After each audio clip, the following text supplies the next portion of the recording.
candidate will have 2 minutes, and we will start first with candidate Freeze in that order for your closing remarks. Okay, Carolyn Freeze, thank you all for coming here tonight and for allowing me to come here and speak with you. Former Mayor Rick Baker always had a saying that he would start a speech with, that it's another great day in St. Petersburg. His optimism was infectious and our city benefited as a result. Somewhere along the way, we lost that sense of optimism. In particular with the lens, I think we could have benefited from a lot of communication early on about the new design and the reasons for it. At the same time, I think there were issues with the translation from the peer task report through to the request for qualifications that went out to the architects. There were a lot of essential elements that the people wanted that were lost in that. And so when I said yes earlier, unfortunately, it's a reluctant yes, because the downside of that is what's the next thing after that. I'm confident that we as a people here in St. Petersburg, we're a great group of people, we're a great city, we'll be able to come through this no matter what happens, and I think we all need to remember that.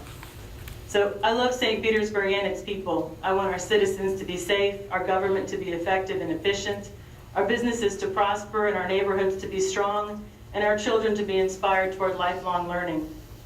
I've been living my platform of advancing economic development by starting technology companies that create jobs, building a strong community by serving as a neighborhood association president and a Rotarian, supporting education by sending my children to and volunteering extensively in the public school system, and ensuring fiscal responsibility by managing money well at both my home, my work, and my volunteer activities. I'm a consensus builder by nature and a detail-oriented problem solver by my training as an engineer. I have the ability and experience to find creative solutions to challenges and an approach that brings people together. I invite you to visit carolynfreeze.com to learn more about me and hope you'll vote for me on August 27th. Thank you. Thank you so much for being here tonight. Again, my name is Darden Rice. I'm the best candidate to serve the community on City Council. I've lived here 20 years. I got my education here at Eckerd College, and I've spent that time working on community issues. I have the longest and best record serving the community on issues that have the most relevance to the city. And my supporters know that I'm reasonable, that I listen, and I get things done, and I have the right temperament to lead. I'm driven by the values of public service, of engagement, of accountability, of courage, and equity. That is in my DNA.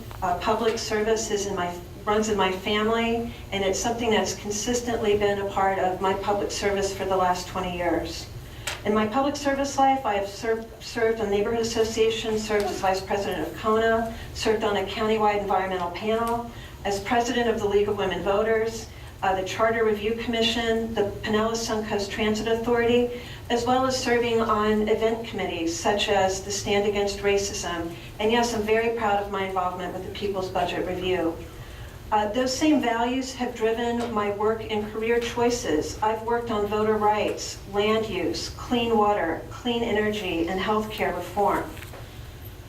I've made specific investments for my future in the form of real estate in St. Petersburg, which invests in the St. Pete community, and it drives dollars into the local community. I have a deep investment in the city.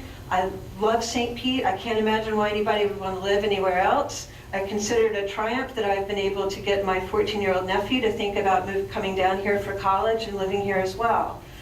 I think it's important to end on the thought that just think for a moment about what an anti-tax politician really is. An anti-tax politician is someone who will vote not to invest in education, who will not vote to invest in mass transit, which is a key to our economic future, our prosperity, and a strong St. Pete, and will not vote to support our city workers. Thank you for your time. You can find out more about me at votedardenrice.com. Richard Eldridge, I'll be really brief. My service to the community, I believe my Marine Corps service, 7 years, is also a long time to serve the community. As all our veterans have served the community in that manner. I've also given 4 gallons of blood to Florida Blood Services, so that does serve the community as well. Just to be brief, I want to just re-emphasize my positions. I'm opposed to red light cameras. I want a private business to manage or take over the pier, preferably an entertainment company that can draw people into the community. And a strong police force, a strong fire department. We need to fund the things that need the money and cut things that don't need the money. That's basically it. Well, I'm Dr. David Mckalip. I want to thank the organizers. I want to thank you for coming out. This is my hometown. I was brought here as a baby. I love St. Petersburg. I'm a brain and spine surgeon. I'm a small businessman. I'm a community leader that's been working to cut taxes and have the government meet its primary needs first and not go off in a bunch of grand visions that usually fail and only serve a certain number of people who are well connected. I call them the political class, and right now it's their city. I'm running for St. Pete City Council because I want this to be your city again. They, the political class, think it's your job simply to pay the bills and keep your mouth shut as they build trains from here to Clearwater that will increase congestion, increase density, take $100 million out of the economy, increase your sales taxes 14%. This political class wants to force you to recycle and pay the bill for it. They have lots of grand visions for you, but I have news for them. It's your city. If you put me on city council, I'm going to stand up for you. When the unions come to me saying that it's time to raise taxes to fund the $325 million unfunded pension plan, I'm going to say let's work to reform it in ways that protect both you, the government worker, and our taxpayers. And I have specific plans to do that you can read about. Now, our city costs more than it ever has, and our taxes continue to go up, and it's time for a change.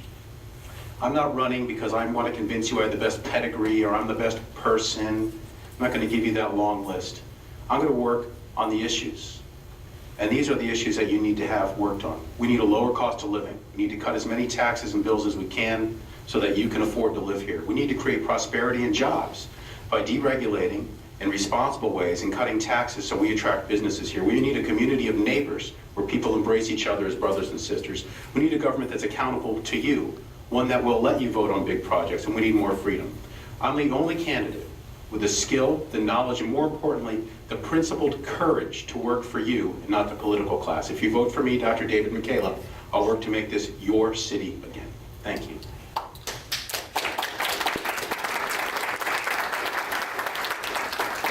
That concludes our program for tonight. How about a hand for these candidates who are...